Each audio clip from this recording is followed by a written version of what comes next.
Alhamdulillah sampai titik ini, sampai hari ini, khusus dalam konteks rekayasa untuk jabatan publik, terutama jabatan presiden dan jabatan kepala daerah, sampai titik ini kita berhasil selamatkan. Tetapi sesuatu bisa saja terjadi. Artinya sementara ini selamat? Sementara ini selamat, tetapi kita jangan memboroskan energi untuk hal-hal lain supaya fokus agar ini tetap selamat sampai pada tujuannya.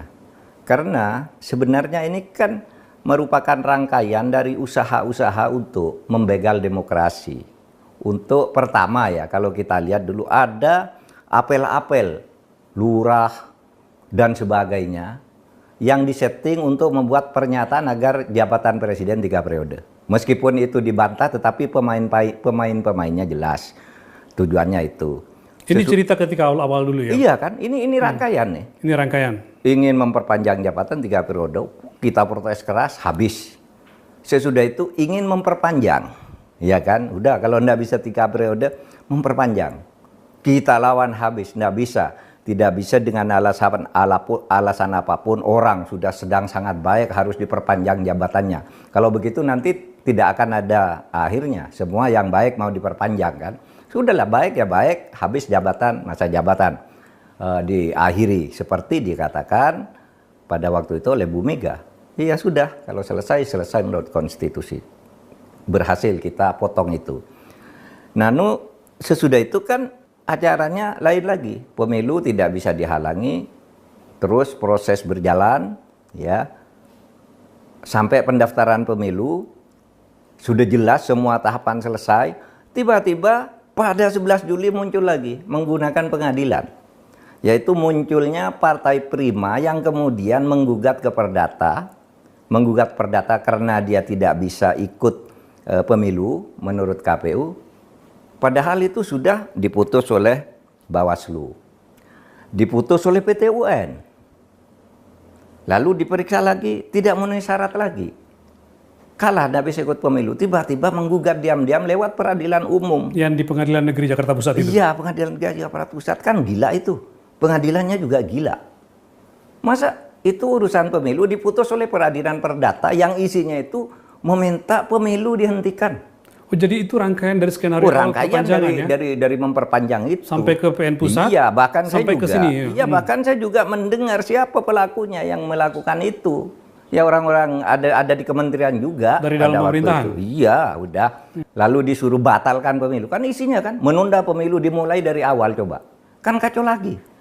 Kacau lagi. Kan itu artinya memperpanjang jabatan. Kalau sudah sampai April harus ditunda, berapa tahun lagi harus dimulai dari awal lagi kan? Waduh, waktu itu ini orang mainnya kasar sekali, sudah menggunakan pengadilan. Kebetulan kan saya banyak teman, hakim, teman sekolah gitu yang nanti di pengadilan tingginya di Mahkamah Agung juga. Saya bilang, saya ini tidak akan mempengaruhi Anda. Pengadilan itu bebas, tapi menurut saya ini jorok. Itu ketika Anda masih menjadi Menko Polhukam? Iya, Menko Polhukam.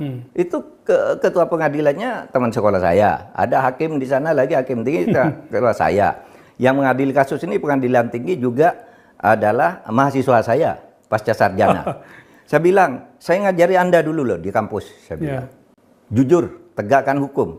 Kalau memang itu benar, putuskan dia benar. Tapi kalau salah, Anda akan berhadapan dengan rakyat. Batalkan itu.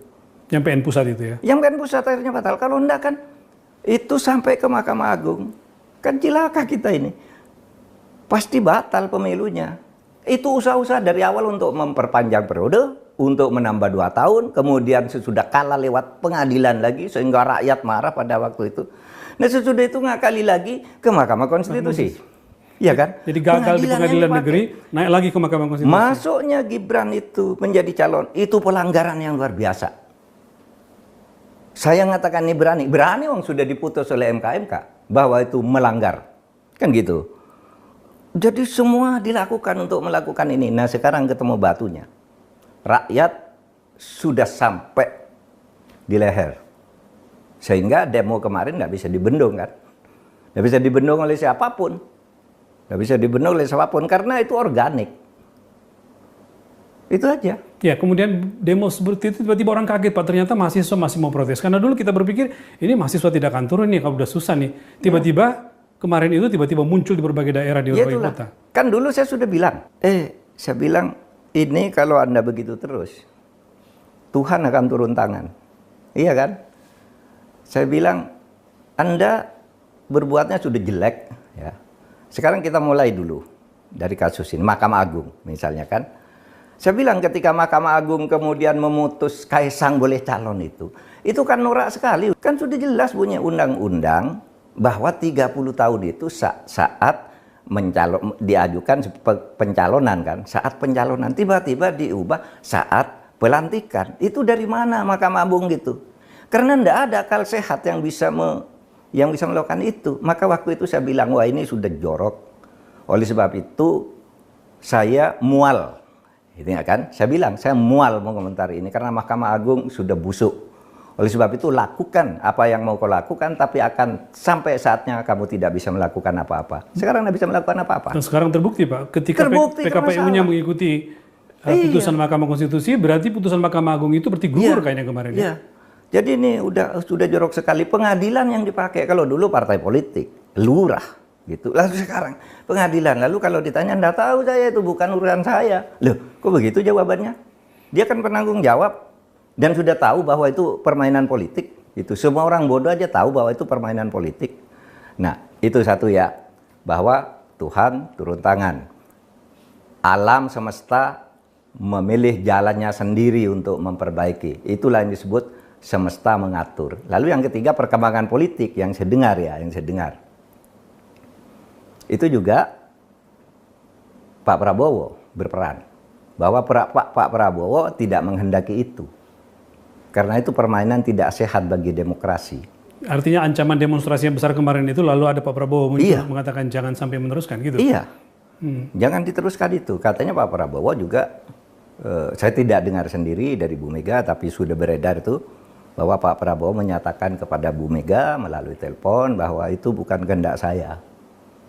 Oleh sebab itu besoknya ketika sesudah gagah-gagahan di Balek, masa di Balek itu kan konyol sekali, satu undang-undang 1 jam membahas DIM. DIM-nya itu DIM baru, saya tahu ceritanya, DIM baru, dibuat saat itu begitu ada putusan MK bahwa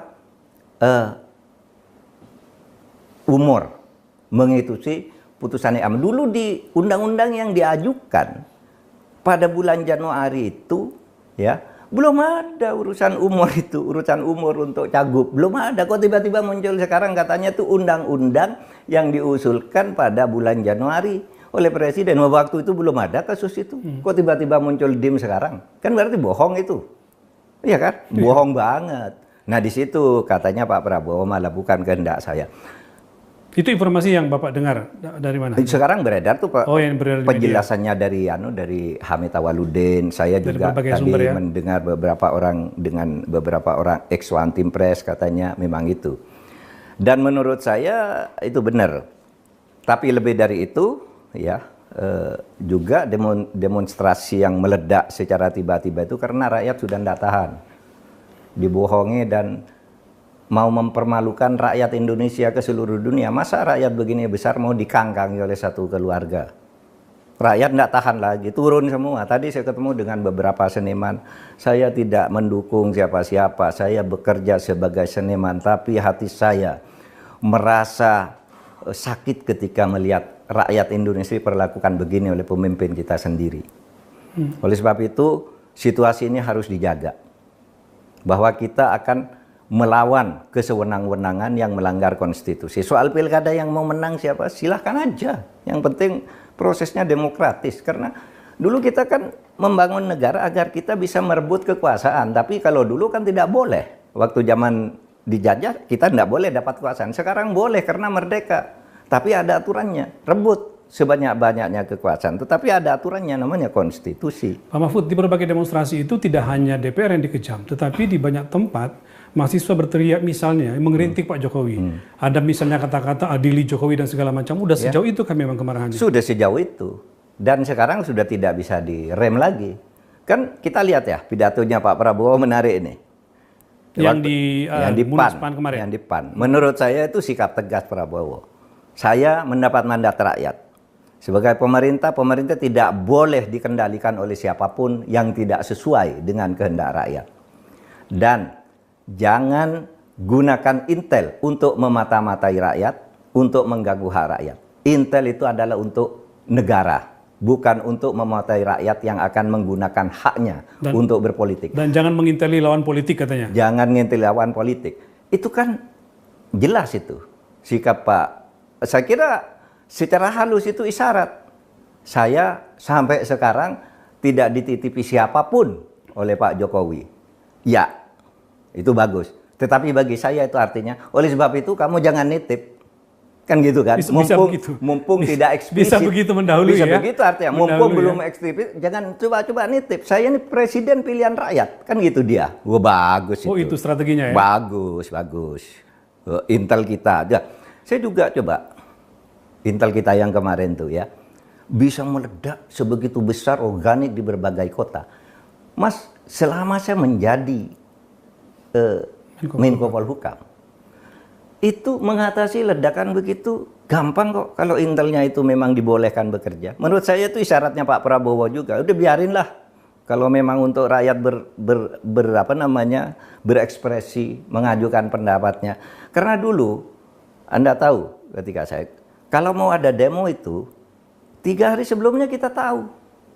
Ini gampang ngatasinya. Tuh kekuatannya tuh ada di Cakung, sekian orang, korlapnya namanya sudah ini. Bisa diukur oleh Intel ya? Sudah bisa diukur. Dan Anda tahu, masih ingat kan dulu, saya selalu rapat dan semua hadir. Panglima TNI, Kapolri, Kepala BIN, Menkominfo, Menteri Perhubungan, Jaksa Agung, hadir di Subden namanya, kantornya Panglima. Oh, yang di ujung jalan Tamrin itu ya? Ya di situ kita tahu, sudah ada catatannya Pak, di sana kekuatannya sekian orang, kontainer segini, logistiknya disediakan oleh ini, cara mengatasinya ini. Sudah terukur.